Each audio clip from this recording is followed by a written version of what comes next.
अगर अभी तक आपने द वॉइस को सब्सक्राइब नहीं किया है तो प्लीज़ अभी सब्सक्राइब करें। हमारे इस वीडियो के स्पॉन्सर है बुराक हर्बल क्लिनिक, जहां सभी प्रकार के कैंसर, डायबिटीज, हार्ट डिजीज और थायराइड का मुकम्मल इलाज होता है, वो भी बिना किसी साइड इफेक्ट्स के। एट बागे Yusuf first floor, Nashik road, Chavindra, Bhiwandi. और कोटरगेट शाही गुलाब वाले मोहम्मद भाई का ख्वाजा गरीब नवाज जूस सेंटर, जो कि मशहूर है अपने ही बनाए हुए फ्लेवर्स केसर, शाही गुलाब और बजूरिन के लिए, जो आपको मिलेंगे कोटरगेट मस्जिद, इमाम अहमद रजा रोड, भिवंडी। अगर औरा के तारीख को खंगाला जाए तो पता चलता है कि ये दुनिया अजीब व गरीब वाक़े और अनहोनी दास्तानों से भरी पड़ी है, जो कि न सिर्फ बाद में आने वाली जनरेशनों के लिए तहकीक की दावत देती है, बल्कि इनमें कुछ किरदार ऐसे भी हैं जो अपने अंदर इबरत का सामान रखते हैं। तो दोस्तों, आज हम आपको ज़माने के एक ऐसे ही किरदार से मिलाने जा रहे हैं जिसके बारे में कहा जाता है कि वो तारीख़ इंसानियत में सबसे लंबे कद का हामिल था। और एक रिवायत के मुताबिक ये शख्स, जिसका नाम औज बिन अनक बताया जाता है, हज़रत आदम अलैहिस्सलाम का नवासा था। लेकिन तारीख़ी शहादतों के मुताबिक इस दूसरी रिवायत का इबहाम पाया जाता है। और एक मोतबर रिवायत जो हमें तलमूद से मिलती है वो ये है कि हज़रत मूसा अलैहिस्सलाम फ़िरौन का खात्मा करने के बाद जब इस नगरी से निकले तो आपकी जंग दुनिया के इस तलीलुल कामत शख्स से हुई। लेकिन याद रहे, अगरचे मुसलमानों में भी इससे ज़्यादा मुखालफत नहीं पाई जाती, लेकिन इसके बावजूद इसका ज़िक्र कुरान पाक में कहीं नहीं मिलता।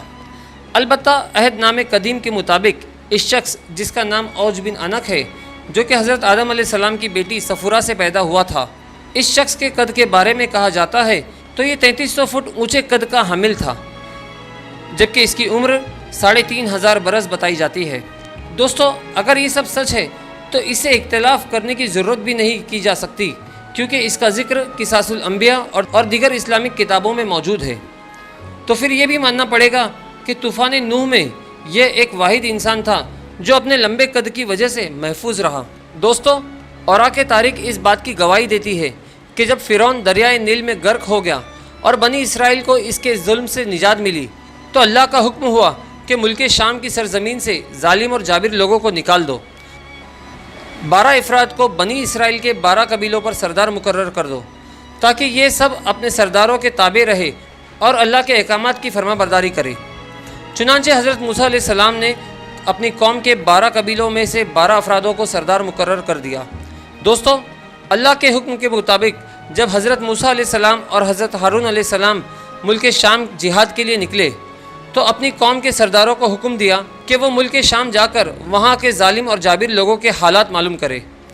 जब ये लोग वहाँ पहुँचे तो वहाँ के हालात मालूम किए तो उन्होंने वहाँ एक बहुत बड़े कदो कामत वाला इंसान देखा, जिसका नाम औज बिन अनक था। इसकी माँ का नाम सफ़ूरा और बाप का नाम अनक था।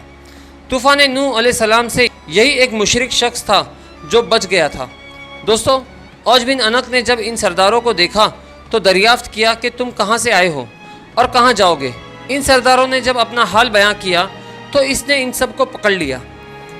ये इन सब को चूटियों की तरह मसल देना चाहता था, लेकिन इसकी बीवी ने कहा, इन सब को छोड़ दो, ये तो बहुत कमज़ोर है, ये तुम्हारा क्या नुकसान कर सकते हैं।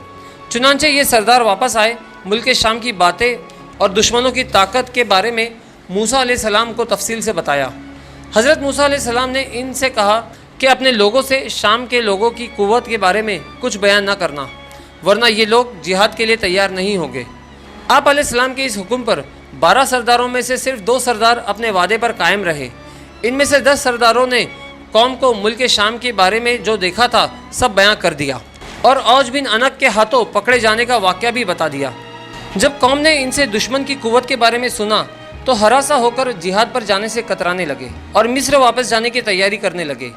हज़रत मूसा अलैहिस्सलाम ने फरमाया, ए लोगो, तुम घबराओ मत और जिहाद से भागने की कोशिश मत करो। मेरे साथ अल्लाह ताला ने वादा फरमाया है कि मैं तुम्हें इन काफिरों पर फतह दूंगा। कौम ने मूसा अलैहिस्सलाम से कहा कि वहाँ पर एक शख्स है जो बड़ी कद्दो कामत वाला है और वो बहुत ही ताकतवर है। हम हरगिज़ वहाँ नहीं जाएंगे जब तक वो शख्स वहाँ पर मौजूद है। हज़रत मूसा अलैहिस्सलाम ने इनसे नाराज़ होकर इन पर बदुआ की, जिसकी वजह से शाम की फ़तह में 40 साल की देरी हुई। इस मुद्दत में बनी इसराइल के नाफरमान लोग जंगलों में भटकते रहे। वहीं दूसरी तरफ हज़रत मूसा अलैहिस्सलाम और हज़रत हारून अलैहिस्सलाम अपना असा मुबारक लेकर मुल्क शाम की तरफ रवाना हुए। और जब रात हुई तो बनी इसराइल के लोगों ने वापस मिस्र जाने का इरादा किया। तमाम रात चलते रहे صبح فجر ہوئی تو دیکھا جہاں سے شروع کیا تھا اب تک وہیں پر ہے۔ وہ سمجھ گئے کہ حضرت موسیٰ علیہ السلام کی بدعا سے یہ حال ہوا ہے۔ تب ان کے سردار یوشع بن نون نے کہا کہ اسی میدان میں ٹھہر جاؤ، صبر کرو اور استغفار کرو جب تک موسیٰ علیہ السلام ملک شام فتح کر کے واپس نہ آ جائے۔ دوستو، تاریخ گواہ ہے کہ بنی اسرائیل کے 6 لاکھ لوگ موسیٰ علیہ السلام کی بدعا سے 40 سال تک اسی جگہ سے نہ نکل سکے۔ اس جگہ کا نام تیہ ہے، جو فلسطین، اردن اور مصر کے درمیان میں ایک میدانی علاقہ ہے۔ الغرض جب موسیٰ علیہ السلام اوز بن عنق کے شہر کے نزدیک پہنچے تو لوگوں کی ہیبت ناک شکلیں دیکھ کر ڈرے اور اللہ کو یاد کر کے آگے بڑھے۔ جب اوز بن عنق نے ان کو دیکھا تو کہنے لگا کہ تم بنی اسرائیل کے وہی سردار ہو جس نے فرعون کو اس کی قوم کے ساتھ دریائے نیل میں غرق کیا تھا۔ یہ کہہ کر اس نے حملہ کر دیا۔ حضرت موسیٰ علیہ السلام نے اس پر جوابی حملہ کیا۔ آپ علیہ السلام کا قد 10 گز اونچا تھا اور مزید 10 گز اونچی چھلانگ لگا کر اپنا عصا مبارک اس کے ٹخنوں پر مارا اور وہ اللہ کی مدد سے وہیں گر کر مر گیا۔